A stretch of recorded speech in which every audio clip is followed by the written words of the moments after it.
নমস্কার সকলকে। ছেলেকে নিয়ে রথযাত্রার সুন্দর একটি ভিডিও নিয়ে আপনাদের সামনে হাজির হলাম।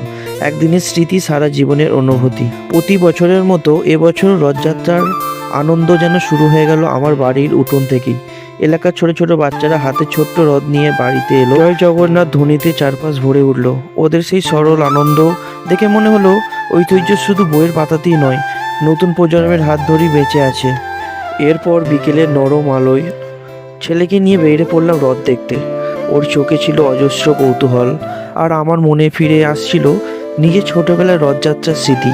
সময় বদলেছে, কিন্তু রথের আনন্দ আজও একই রকমই আছে।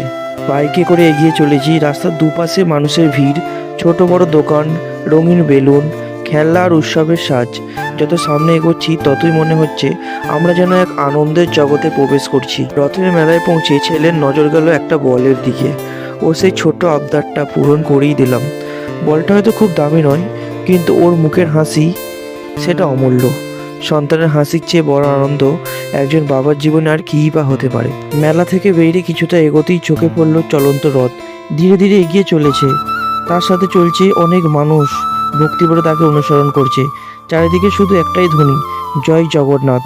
সেই মুহূর্তে মনে হচ্ছিল এটা শুধু একটা উৎসব নয়, মানুষের বিশ্বাস আর ভালোবাসার এক মিলন মেলা। এদিকে আমার বাবু তো রথের দিকে তাকিয়ে আছে। ওর আনন্দ দেখে আমার মনটা সত্যিই ভরে গেল। রথযাত্রা আনন্দকে আরো সুন্দর করে তুলেছে মাথায় কলসি নিয়ে এই মনোমুগ্ধকর নৃত্য, শিল্পীদের অসাধারণ ভারসাম্য, সুন্দর পদক্ষেপ আর এত সুন্দর পরিবেশ দেখে চারপাশে মানুষ মুগ্ধ হয়ে উপভোগ করছেন। এমন দৃশ্য আমাদের লোক সংস্কৃতি ও ঐতিহ্যের পরিচয় বহন করে। রথযাত্রা শুধু একটি উৎসব নয়, এটি ভক্তি, ঐতিহ্য ও মিলনের প্রতীক।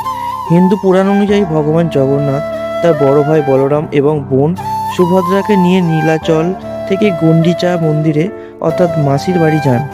এই যাত্রাকেই রথযাত্রা বলা হয়।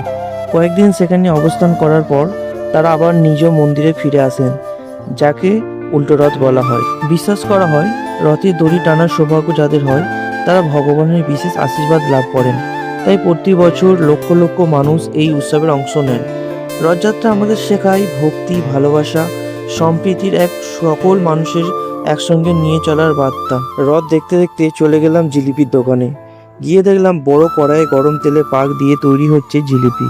তারপর সেই গরম জিলিপি ডুবিয়ে দেওয়া হচ্ছে মিষ্টির রসে। রথের মেলা আর গরম জিলিপি, এই জুটি যেন বছরের পর বছর ধরে একই রকম প্রিয়।